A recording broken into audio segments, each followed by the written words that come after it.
What the head of the army has said is that the UK's donation of these tanks to Ukraine will leave the British Army temporarily weaker. Yes, well, the situation, this is a time where everybody's taking stock. They're trying to build up material. Clearly, they're trying to re-equip on both sides and get new combat troops into the field. And the news about a joint exercise with Belarus has always been a worry that the Russians will present the Ukrainians with a really what we used to call wicked problem, asking them to look in several directions. It'll be good for morale. It's not a huge package, but it's a very significant package. Artillery is really important, and that can use all NATO ammunition, 155 millimeter ammunition. The Challenger tanks are more problematic in the sense they don't use the sort of smooth bore round. They have a rifle barrel, use a rifled 120 millimeter, but they're undoubtedly very, very capable tanks. I had two regiments in my brigade. I commanded a Challenger 2 regiment in my time, and used properly, not the way the Russians use tanks when their flawed initial invasion of Ukraine. They could be very, very effective. And they're certainly a match for anything the Russians can put on the battlefield. All right, Simon, just to take a breath here, because our colleague Lucy Fisher has rejoined us with some breaking news on this. Lucy. Hi, John. So I've just been leaked a statement made by General Sir Patrick Sanders, the head of the army, to colleagues, a video posted on the MOD's intranet this afternoon while Ben Wallace was in the Commons updating MPs on the donation of tanks to Ukraine. And what the head of the army has said is that the UK's donation of these tanks to Ukraine will leave the British Army temporarily weaker. He says it will leave a gap in the armoury of the British forces and will impact on our ability as a nation to mobilise our army against what he calls the acute and enduring threat Russia presents. Now, just to stress, the head of the army also makes clear that he thinks it's right. Ukraine needs British guns and tanks right now and will put them to good use, and that a Ukrainian victory in the conflict is also important to restore peace and stability across Europe. Yeah.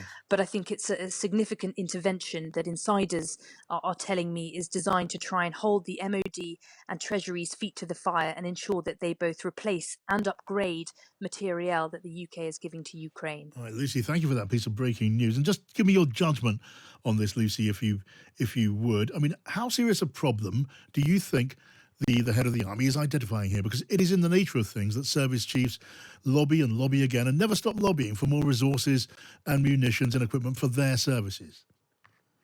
Yeah, look, I think it's a time on a fashion for service chiefs to try and bolster their own forces. They often make sure that remarks are made in sort of semi-private forums, such as this one today, perhaps, if I can be so cynical, in the hope that they are leaked and public pressure is put on both the Ministry of Defence and Treasury to fall in line with their views. But I think this is a debate that's been growing in both tempo and volume about all the material we're giving to Ukraine. What are we doing to make sure that we are either replacing or upgrading that back at home? Well, Lucy Fisher, thank you. Let me ask you now, Lieutenant General Simon Mayall, then, for your thoughts on that.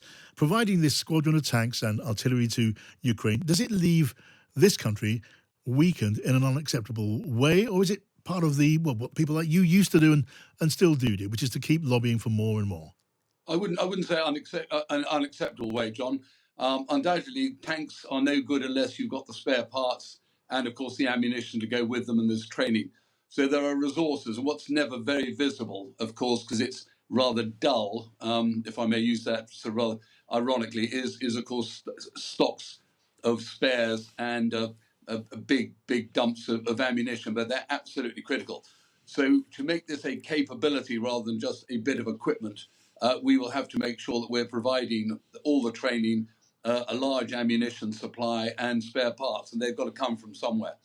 And undoubtedly, you will be using up spare parts quicker in combat than you will on training. All right. The other side of it is, of course, John, that we have a certain funding level that comes out of the core budget, the defence budget. But again, as I'm sure you're aware, when you go on operations, and this would count on operations, although with somebody else is using our kit, you turn to the Treasury to say you need to make this up outside our core budget. You can't expect us to be doing that. The budget is not designed to give tanks and material to the Ukrainians. So it is a slight shot in the Treasury's direction. But it is a reminder that it's an insurance policy or military, and you don't want to take too much of it at risk at any particular time. And I suspect Patrick Sanders, who I know well, he was my brigade chief of staff when I was a brigade commander, very bright officer. I'm delighted to have him at the top of the army at this particular time. We'll be just balancing all these factors, and he's a good MOD warrior, as they used to say. He knows the ministers, he knows the politicians, he knows the senior civil servants across Whitehall, and he'll just be laying down a marker, and a very sensible marker.